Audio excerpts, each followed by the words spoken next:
Well, hello and welcome to Sunday Morning Coffee with Dr. Childress here. Today, I want to be discussing my three booklets that I've written for parents to provide to the professionals around them.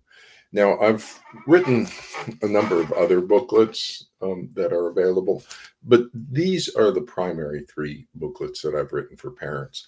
And so I want to go through and talk about each one of these and what their purpose is and how to use them and how they might be helpful to you. So starting with starting with there's three of them. Okay. So first off, there's the uh, narcissistic parent, and this is written for legal professionals to give to your GALs, parenting coordinators, and so on.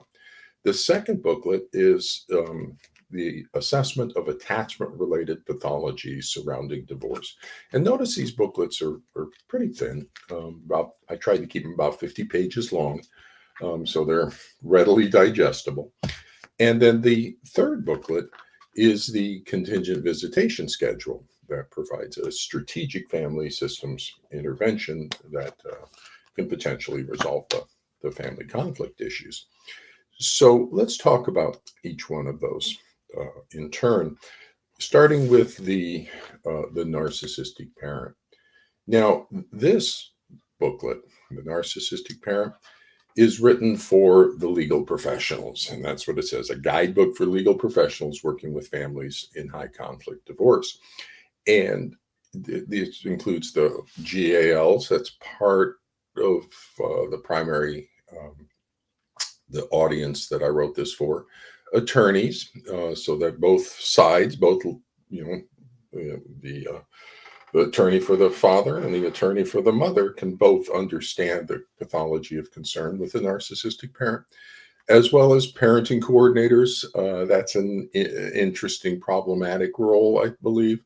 It's not found in any other pathology. We don't need parenting coordinators, but they're in the family courts for a variety of reasons.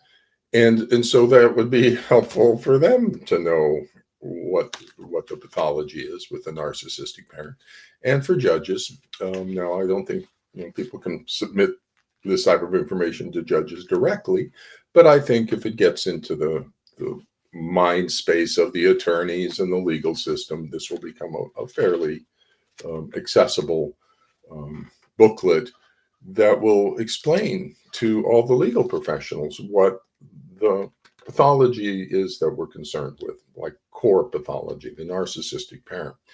And what I did with this is it's actually quotes from the professional literature. So as I was going through all my research and looking at everything, um, I just took all the quotes and I said, this is a good way to explain the pathology, is just directly through the quotes from the professional literature. So that's what I did. I just put them all together, all the quotes, and then put like connecting sentences between them and organized them into what I call chapterettes.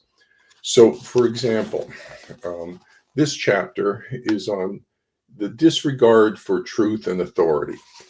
And it's like 2 pages long. It's just a brief little chapterette thing of a couple of pages, and it's built around the quotes from the literature.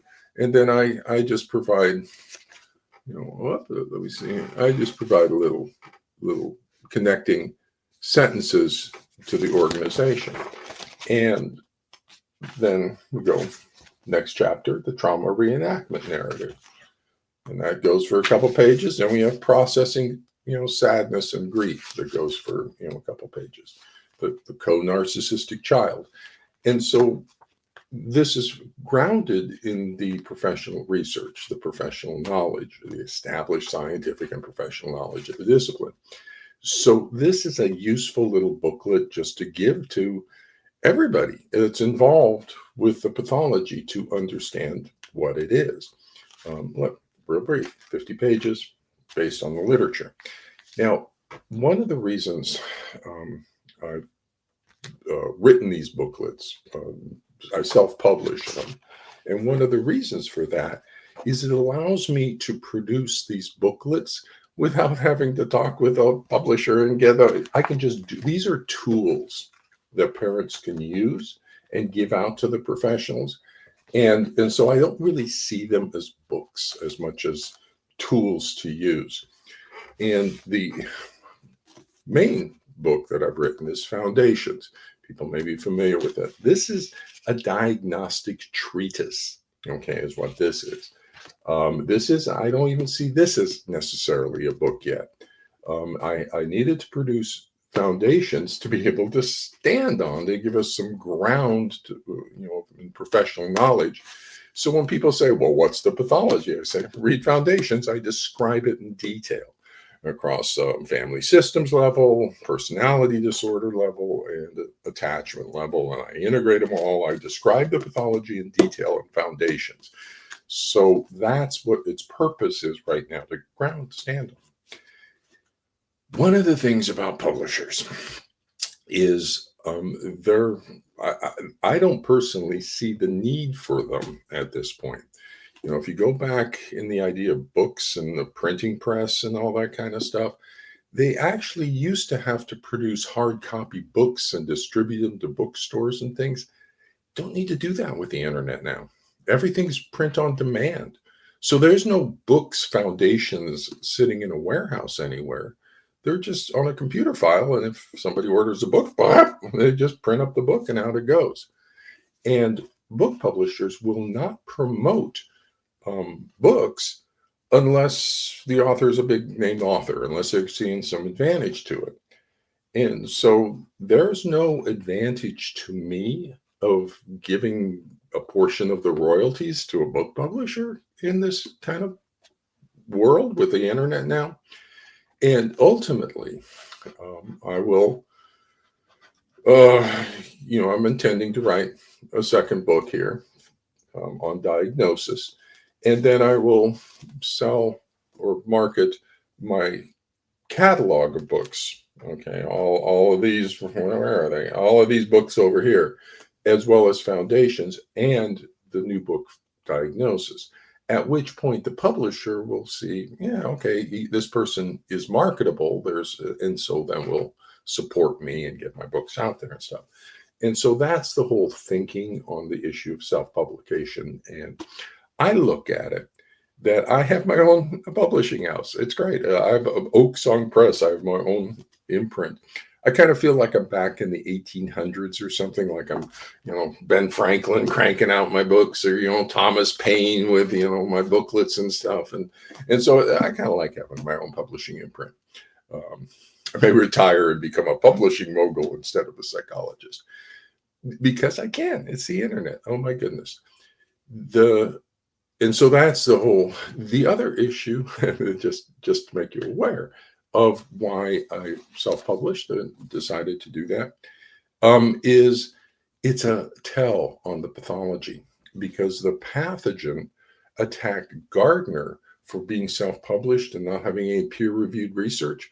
Well, that was an authentic attack because he's saying there's a new pathology and he needs research. Where's your research to say there's a new pathology?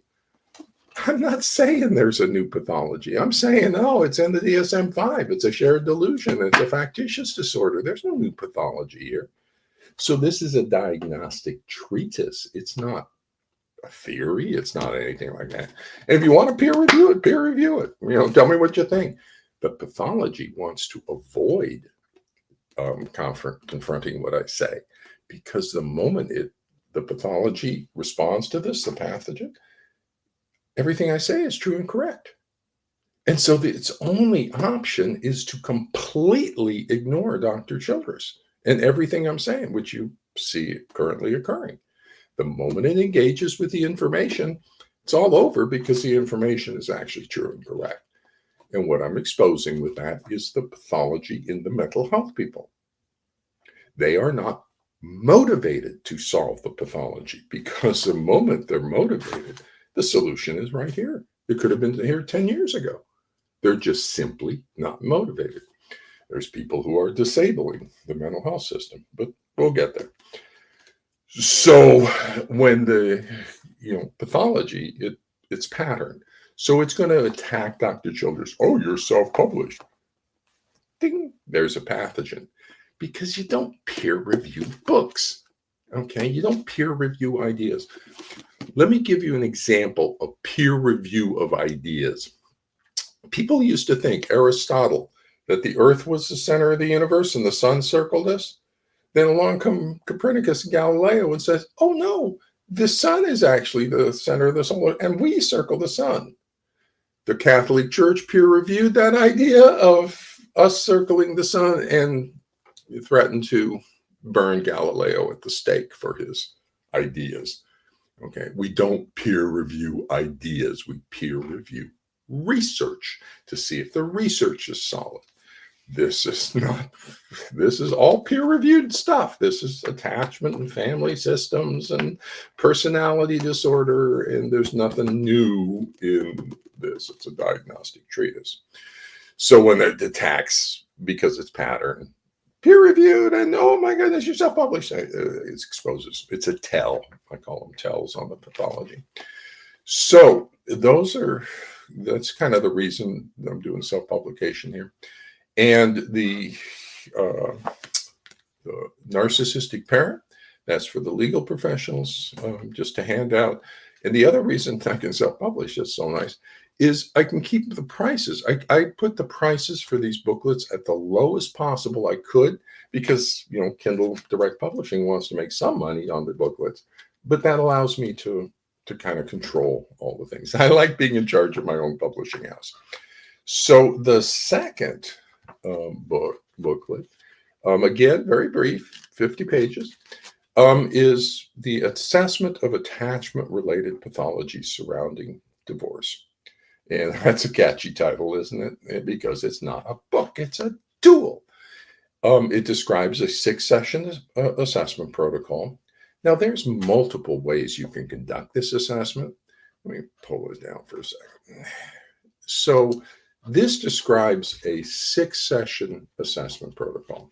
You meet with each parent individually, then you meet with the older range child, then you meet with the child and the targeted parent, then you meet with each parent individually. Very structured. And in that process, you collect the set of information that you need to be able to make your diagnosis based on which parent is abusing the child. So you got a differential diagnosis. You go through this little 6 sessions. You collect the necessary information and you make your diagnosis. There's other ways to do that. You can expand it to 8 sessions if it's complex.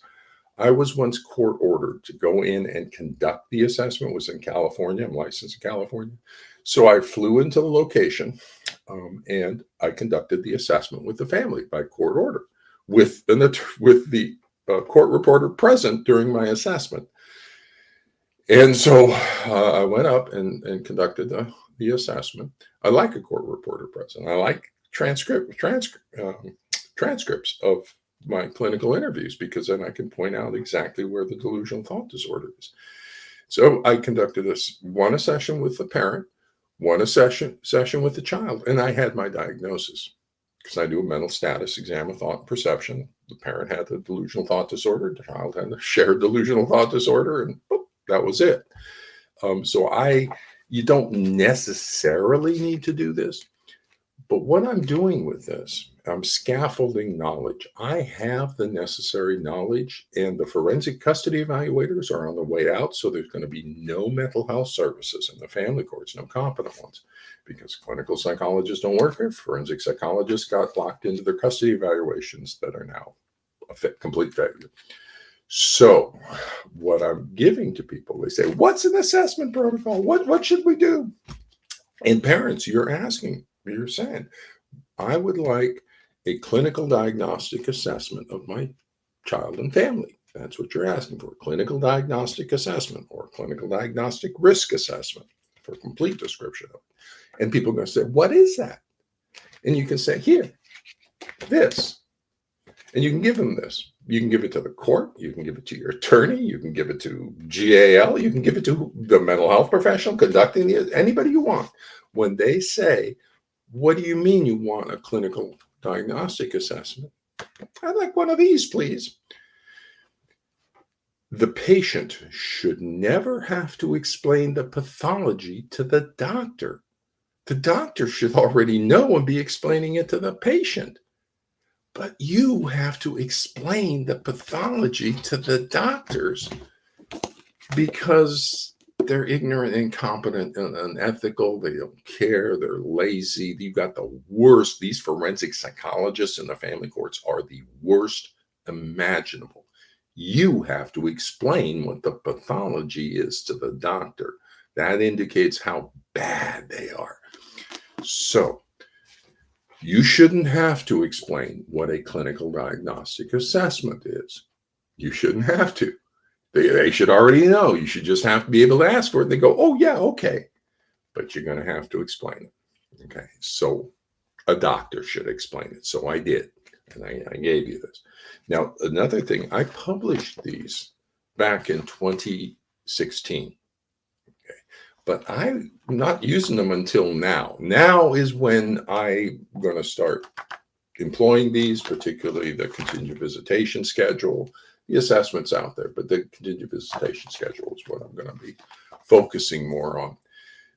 But I published them back in 2016 in case you parents could use them ahead of the time that I'm going to start using them. If you wait for me to solve everything, I will, but you're waiting for me. And so I'm probably still about 5 years away from getting everything solved. But we can solve this 5 years ago, 10 years ago. The knowledge is always there. It's always been there. We just simply have to have the motivation to do it. The pathology is already in the DSM. It's a factitious disorder imposed on another. It's a shared persecutory delusion. It's child psychological abuse. It's spousal abuse of the targeted parent using the child as a weapon. 4 diagnoses are already in the DSM. We can solve this immediately when they're motivated to solve it. So that's the assessment of attachment-related pathology surrounding divorce. There's multiple ways to return the diagnosis. It's a 6-session protocol that can be adapted to the individual circumstances. Then the third booklet is the contingent visitation schedule. And this is the one that I'm going to be moving forward on more fully as we go forward, because this provides a solution for the families. It's a strategic family systems intervention that's housed in a behavioral program. So let me talk about that for a second. There's basically 3 schools of family systems therapy. There's Bowen, who sets the kind of the overall terminology, the overall constructs, is out of Murray Bowen. And Salvador Minuchin developed a structural family systems variant. You see his structural diagram I use a lot with the father and the son against the mother to explain the cross-generational coalition stuff. That's out of Salvador Minuchin and the structural school. There's another school, strategic family systems therapy. That's Jay Haley and Chloe Madanis. I love strategic family systems, and I love Chloe Madanis. She's just great. And so strategic family systems therapy but it's sophisticated, and it takes a degree of skill and art to do strategic family systems therapy. And what it's based on is that the symptom confers power. And so, for the example, the child with anxiety is the most powerful person in the family because everybody has to compensate and move around and adjust for the child with anxiety. So what strategic family systems does is it identifies how the symptom is conferring power and then alters how that symptom confers power. It develops a prescriptive intervention. That's what this is. It's called a prescriptive intervention that will alter how the symptom confers power. And the way it does that is by contingently flexing the schedule, the visitation schedule, up or down based on symptom ratings. So we get symptom ratings. We have to definitions for what's a successful day, what's a successful week, and then based on whether the child's symptoms, if everything's normal range, then everything stays normal. If the child develops symptoms, then they spend more time with the targeted parent, less time with the allied parent until we stabilize the child again. So if that parent creates symptoms, then we're going to adjust the schedule to reduce that parent's time so they're not producing the symptoms. We're going to fix it with the targeted parent and then go back to that. What that's doing when we do that is we're taking away the motivation of the parent to produce symptoms in the child. Because right now, if they produce symptoms in the child, they get more time with the child and the other parent doesn't. So that it's manipulative. That's a secondary gain. But with the contingent visitation schedule, if they produce symptoms in the child, they get less time. And the other parent, the targeted parent, gets more time. And they get labeled the abusive parent. Well, that's not. The moment we take away their motivation to create the pathology, a factitious disorder for secondary gain, the moment we take away the secondary gain, the rewards, then we've taken the child out of the middle. They're no longer trying to create the pathology. If we don't take their motivation away from doing that, if we always dangle a little reward out there for potential, they're always going to be trying to produce pathology in the child, and we're always going to be fighting to keep them out. So that's what a strategic family systems intervention does. Is I've developed a prescriptive intervention that if you do this, it's going to alter the power dynamics and the symptom will drop away. Now, one of the issues surrounding a contingent visitation schedule is it requires a professional to manage it, to run it. So the parent's going to be sending their ratings every day. They're going to be every daily ratings to the family therapist. And the family therapist at the end of the visitation period is going to determine whether the criteria were met to maintain stability or whether we're going to flex things. And so we need somebody to make that decision of flexing where the criteria met. Are we flexing up or down? And currently we don't have anybody like that. Your forensic psychologists are ignorant like a rock. They're not motivated. They're lazy. And the clinical psychologists don't work for the family courts. So we have nobody to do a contingent visitation schedule. So starting in August, I'm going to the American Psychological Association convention that's coming here in Seattle.